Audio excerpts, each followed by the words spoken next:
मायावती एक नाम नहीं बल्कि संघर्ष की एक कहानी है। एक राजनीतिक का ऐसा चेहरा जो दलितों की आवाज़ बनकर उभरी। दलितों की जिंदगी में बदलाव लाने में मायावती का बहुत योगदान है। अपने इसी जुझारू और कर्मठ जीवन के मायावती 15 जनवरी 2023 को पूरे 67 साल की हो जाएंगी।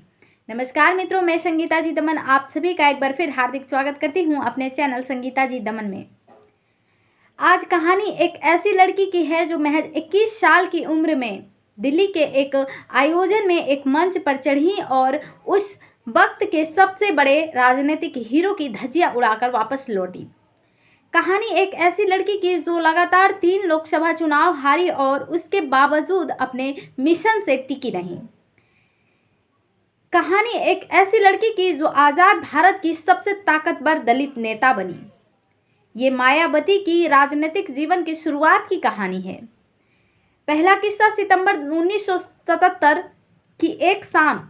जगह दिल्ली का कॉन्स्टिट्यूशन क्लब। इमरजेंसी खत्म हो चुकी थी, जनता पार्टी की सरकार आ चुकी थी और जनता पार्टी ने जाति के भेदभाव को दूर करने के लिए कॉन्स्टिट्यूशन क्लब में एक 3 दिन की कॉन्फ्रेंस बुलाई थी।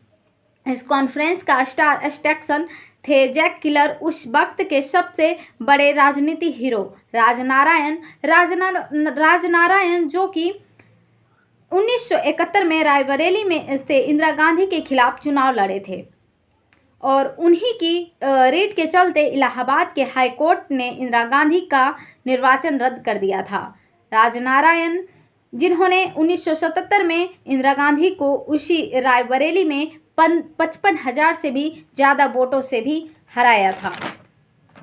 राजनारायण मोरारजी देसाई सरकार में स्वास्थ्य मंत्री थे और वो मंच पर आए और दलितों के हितों के बारे में तमाम बातें कहने लगे। लेकिन राजनारायण ने एक बहुत बड़ी गलती कर दी थी। वह बहुत बार दलितों के लिए हरिजन शब्द का इस्तेमाल कर रहे थे। मंच पर और सामने जनसमूह के तमाम दलित नेता बैठे हुए थे। किसी ने उफ तक नहीं की। राजनारायण के भाषण के बाद जमात के तमाम नेता बोले और फिर मौका मिला उस लड़की को। वो लड़की मंच पर आई और उसने राजनारायण, जनता पार्टी, कांग्रेस सबकी धज्जियां उड़ा दी। उसने कहा कि ये समाजवादी नेता है, अपने आप को बहुत बड़ा, खुद को मुख्तार समझता है। दलितों के लिए हरिजन शब्द का इस्तेमाल करना भी एक किस्म का अपमान है। उस लड़की का नाम था मायावती। मायावती ये भी बोली, हमारे भगवान बाबा साहब अम्बेडकर ने भी हरिजन शब्द का इस्तेमाल नहीं किया। उन्होंने संविधान बनाया और हमारे लिए शेड्यूल कास्ट यानी कि अनुसूचित जाति शब्द का इस्तेमाल किया।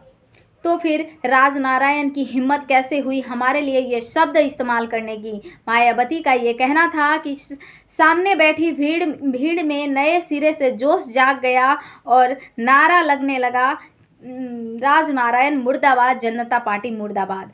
कितनी नारे लगने लगे, कितनी अकल्पनीय होगी ये स्थिति कि एक पार्टी जो सत्ता में आई और नई बदलाव की व्यवहार और सवार होकर इतनी अजीबो-गरीबो की स्थिति का सामना करना पड़ा होगा। अपने ही बैनर तले कॉन्फ्रेंस में मायावती मंच पर बोलकर नीचे उतरी तो दलित समुदाय के तमाम नेता प्रतिनिधि उनको बधाई देने पहुंच गए।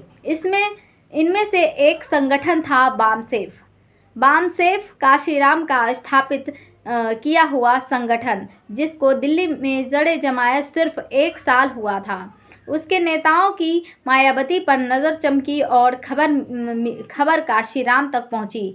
दिसंबर 1977 की एक शाम इंडिया पोस्ट ऑफिस के एक डिपार्टमेंट के कर्मचारी प्रभुदास के घर में रात की सोने की तैयारी हो चुकी थी। सब सोने की तैयारी में लगे हुए थे, सिर्फ एक शख्स को छोड़कर, और वो थी प्रभुदास की बड़ी बेटी मायावती, जो कि दिन में स्कूल टीचरी करती थी और शाम को लो क्लास अटेंड करती थी, और रात के वक्त खाना खाने के बाद वो आईएएस की एग्ज़ाम की तैयारी किया करती थी। मायावती ने अभी अभी पढ़ाई शुरू ही की थी कि दरवाजे पर दस्तक हुई। घरवाले चौंक गए कि इतनी रात को कौन आया होगा, कोई रिश्तेदार भी तो इतनी रात को नहीं आते। फिर दरवाज़ा खोला तो सामने वामसेफ के एक दलित नेता खड़े थे। मायावती उन दिनों वामसेफ के दलित स्टडी सर्कल में सक्रिय होने लगी थी, इसलिए वो काशीराम जी को पहचानने लगी थी। उसके साथ एक अधेड़ उम्र उसने अपने पापा को देखा और उनके साथ एक अधेड़ उम्र का शख्स खड़ा था। मुड़े तुड़े कपड़े पहने थे और गले में मफलर लपेटे वो काशीराम जी थे। जैसे ही घर वालों को पता चला कि उनके यहाँ काशीराम जी आए हैं, सब में उत्साह दौड़ गया। काशीराम भीतर आए और घर के मुखिया यानी कि प्रभुदास की तरफ देखा भी नहीं और सीधा मायावती से मुखातिब हुए। बोले, बहुत पढ़ाई कर रही हो, इतना पढ़कर क्या करोगी? मायावती को बहुत अच्छा लगा कि दलितों का उभरता हुआ नेता सीधे उन्हें तवज्जो देते हुए बात कर रहा है। मायावती बोली, मैं आईएएस बनना चाहती हूँ ताकि मैं अपने समाज के लोगों का भला कर सकूँ। काशीराम ने जवाब दिया, तुम गलत सोच रही हो। समाज में कितने अधिकारी बने मगर क्या भला हुआ समाज का? क्योंकि उन अधिकारियों को भी नेताओं की हाँ में हाँ मिलाना पड़ता है, उनके हुक्म की तामील करनी पड़ती है। तुम मेरे साथ चलो, इस मिशन का हिस्सा बनो। मैं तुम्हें उस जगह पहुंचा दूंगा कि दर्जनों कलेक्टर अपनी फाइलों पर दस्तखत करवाने के लिए तुम्हारे सामने हाथ बांधे खड़े होंगे। मायावती को ये बात चुभ गई, उनको ये बात लग गई। वह बहुत देर तक सोचती रहीं, कई दिनों तक सोचती रहीं। उन्हें समझ में आ गया कि उनका रास्ता सिविल सर्विसेज की तैयारी नहीं बल्कि मिशन के लिए काम करना है, दलित समाज के लिए खुद को समर्पित कर देना है। मगर मायावती के सोच से उनके पिता प्रभुदास इत्तेफाक नहीं रखते थे। इसके चलते उनके और प्रभुदास के बीच लगातार काफ़ी झगड़े होते थे और एक दिन उन्होंने अपनी बेटी को अल्टीमेटम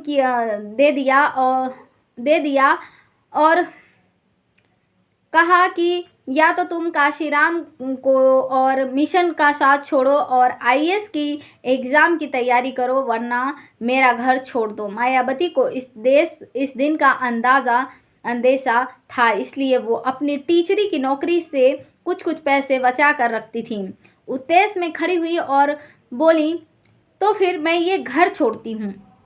उन्होंने अपनी जमा पूंजी रखी और कुछ कपड़े रखे और पहुँच गई करौल बाग के वामसेफ दफ्तर।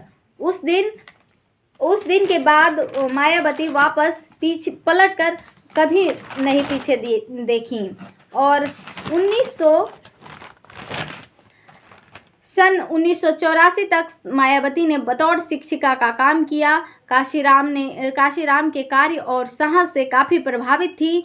1984 में जब काशीराम ने एक नए राजनीतिक दल बहुजन समाज पार्टी का गठन किया तो मायावती शिक्षिका की नौकरी छोड़कर पार्टी की पूर्णकालिक कार्यकर्ता बन गई। उसी साल उन्होंने मुजफ्फरनगर जिले की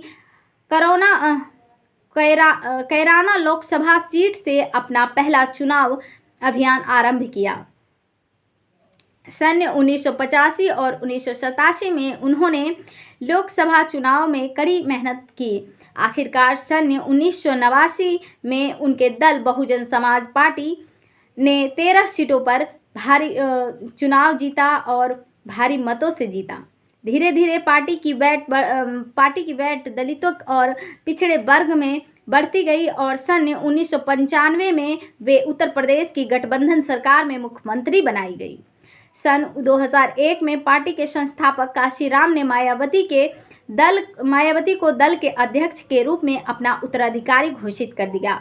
2002-2003 के दौरान भारतीय जनता पार्टी की गठबंधन सरकार में मायावती को फिर से मुख्यमंत्री चुनी गई। इसके पश्चात बीजेपी ने सरकार से अपना समर्थन वापस ले लिया और मायावती सरकार गिर गई। इसके बाद मुलायम सिंह यादव प्रदेश का मुख्यमंत्री बनाया गया। सन 2007 के विधानसभा चुनाव के बाद मायावती फिर से सत्ता में लौट आई और भारत के सबसे बड़े राज्य की कमान संभाली। मायावती के शासनकाल के दौरान उत्तर प्रदेश के बाहर भाजपा का विस्तार नहीं हो पाया, क्योंकि उनके निरंकुश शासन के चलते ज़्यादातर पिछड़े वर्ग के लोग ने उनसे मुंह मोड़ लिया। मायावती ने अपने कार्यकाल के दौरान दलित और बौद्ध धर्म के सम्मान में कई स्मारक स्थापित की। मायावती अपने शासनकाल में कई विवादों में और घोटालों के आरोपों में जरूर रही हूँ, पर उनका राजनीतिक अभ्युदय सचमुच अद्भुत रहा है। एक सम्मान परिवार से आई एक दलित महिला ने ऐसा मकाम हासिल किया जैसा इस देश के इतिहास में कम ही महिलाओं ने हासिल किया है। विवादों की परवाह किए बिना मायावती के समर्थकों ने हर बार उनका साथ दिया और अपनी वफादारी साबित की। मायावती ने दलितों के दिल में अपनी खुद की जगह बनाई है और दलितों में अपना प्रतिविश्वास कायम किया है। धन्यवाद दोस्तों, आपने अपना कीमती समय दिया। मिलती हूँ आप सबके साथ, मिलती हूँ फिर से एक नेक्स्ट वीडियो के साथ। तब तक के लिए नमस्कार। जय भारत, जय संविधान, जय मायावती। धन्यवाद।